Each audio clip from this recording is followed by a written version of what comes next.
Hi, my name is Star Mahoney. I'm from Chandler, Arizona, and I'm a singer-songwriter and pianist. Right now, a huge theme in my life is actually developing my artist identity. I started out with classical music, then I went into musical theater, and now I'm incorporating gospel, soul, jazz, rock.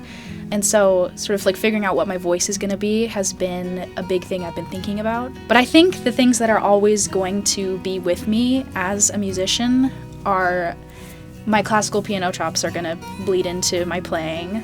I love a good, powerful belt.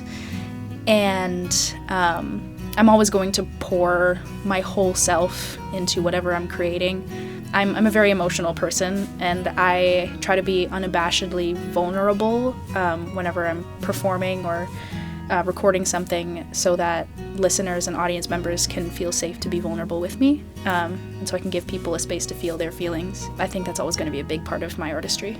So I don't even remember this, but according to my parents, when I was around 4 years old, we went to a classical orchestral concert, and I just fell in love with the music, and I told my parents that I wanted to do that was going to be my thing. So they put me through piano and violin lessons, and I did classical for a long time.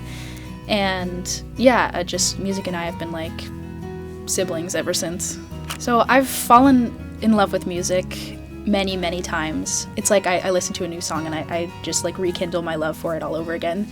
But the first that I can remember is Schubert's Impromptu in A flat. It's gorgeous and it's emotional, and I remember crying while playing it because I just so connected with the music. And yeah, that was the first kind of out-of-body experience that I remember playing music. So whenever I started songwriting, which was around 9-ish years old, I would really just use it as a journaling tool or a therapy tool.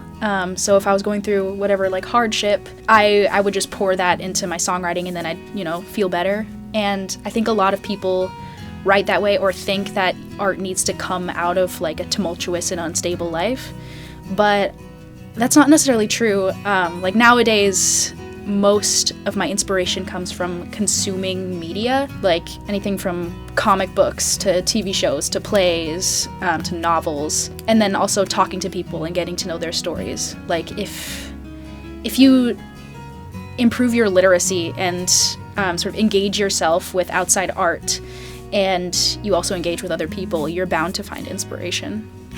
I love how cathartic it can be. The executive director of the conservatory I went to in Arizona for a couple years, Phoenix Conservatory of Music, her name's Regina, and she summarized it, I think, really well with playing music, that kind of out of body, kind of zen that you get into, where it's you're the most present you could ever be, and you're in the pocket and you're just playing, and it's just a flurry of emotion. She said that that's the closest you can get to whatever creative power you believe in, and I agree with that. It feels like a high, and it's crazy that the act of chasing that high can be turned into a career, and that's what I'm doing.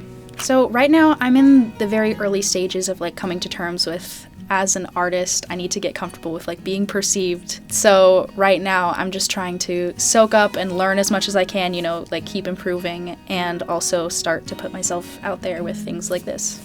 The lyric that I find most powerful to me is, "You don't have the hands to shut me up this time." I really like that line. It, I think, very well summarizes the message of taking back the control when you're healing from an unhealthy relationship, being I have agency over my own emotions, and I can validate myself. I don't need other people to validate me, and you're not able to silence me anymore. So I feel anyone who has gotten out of a toxic relationship, and whether that be, parental, any familial, friendship, romantic, they know that it'll have you questioning everything, especially if gaslighting was a big part of it. Thinking about the things that you did and they did, you'll start kind of wondering and having a warped sense of reality, and it's really easy to invalidate yourself when you're trying to heal. And I think it's a good habit to get used to being no, my emotions are valid, what happened, and that's just a fact. And I have the power to accept myself in sort of like a new way.